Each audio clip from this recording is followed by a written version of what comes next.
চলে এলো, তাই এবার তো পিঠে খেতেই হবে। তাই কিছুটা 500 মতো চাল, আতপ চাল আর সিদ্ধ চাল দুটো 500 করে গুঁড়ো করে নিলাম। চালের গুঁড়ি তো হয়ে গেল, কিন্তু ভাবছি কি পিঠে করব। তারপরে দেখি ঘরে দুধ আছে, দুধটা ছানা করে নিলাম। তাই ছানার করে ভাবলাম ছানার ভাপা পিঠে করে দিই। ছানাটাকে জল ঝরিয়ে নিলাম। আর ছানার 1 কিলো দুধের ছানায় 100 গ্রাম মতো চিনি দিয়ে ভালো করে মেখে নিলাম।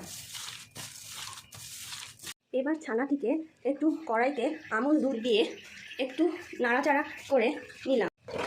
2 চামচ আমুল দুধ দিয়ে ভালো করে ছানাটাকে নাড়িয়ে চাড়িয়ে নিলাম। চিনি থেকে রসটা বের হলে একটু শুকনো হলেই নামিয়ে দেবো। চিনির রসটা শুকিয়ে এলে এলাইচির গুঁড়ো দিয়ে ছানাটাকে নামিয়ে নিলাম। গরম জলের মধ্যে নুন দিয়ে ওই চালের গুঁড়ো অল্প অল্প করে দিয়ে নেড়ে নেড়ে একটা ডো বানিয়ে নিলাম। ডোটা প্রায় হয়ে এসছে, একটু নাড়িয়ে নাড়িয়ে নামাতে হবে, কারণ চালটা একটু ফুটবে। চালের গুঁড়িটা প্রায় হয়ে গেল, এবার নামিয়ে নিয়ে মেখে নেব। গরম থাকতে থাকতে ওই ডোটাকে ভালো করে মেখে নিতে হবে। মেখে নিয়ে একটা বাসন দিয়ে ঢেকে রেখে দিতে হবে। ওই চালের ডোটা থেকে হাতের সাহায্যে একটু বাটি মতো করে নিয়ে গোল করে ছানার পুরটা দিলাম। দিয়ে বন্ধ করে একটু ডিজাইন করে নিলাম। হাতের সাহায্যে একটু ডিজাইন করে নিলাম, আর মুখটা বন্ধ হয়ে গেল। দেখুন কি সুন্দর হয়েছে।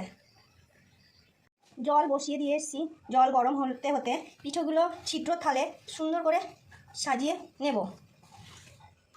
দেখুন এবার জলের উপরে সিদ্ধ করব ঢাকা দিয়ে। বাবল বাবল হয়ে গেছে, এবার পিঠেগুলো উপরে দিয়ে একটা ঢাকনা দিয়ে ভাপিয়ে নেব 10 মিনিট। ঢাকাটা খুললে দেখুন কি সুন্দর ভাপা হয়েছে। এবার ঠান্ডা জল ঢেলে নামিয়ে নেব। ঠান্ডা জল অল্প অল্প ঠান্ডা জল দিয়ে দিলাম, তাহলে ভালো উঠবে থালা থেকে। এই দেখুন একটাও ফাটেনি, ঠান্ডা জল দিয়েছি ওই জন্য একটাও ফাটেনি। কি সুন্দর হয়েছে।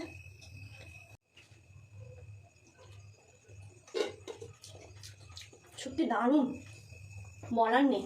হয়ে গেল ছানার ভাপা পিঠে। আপনাদের যদি ভালো লেগে থাকে তবে অবশ্যই লাইক, শেয়ার, কমেন্ট করবেন।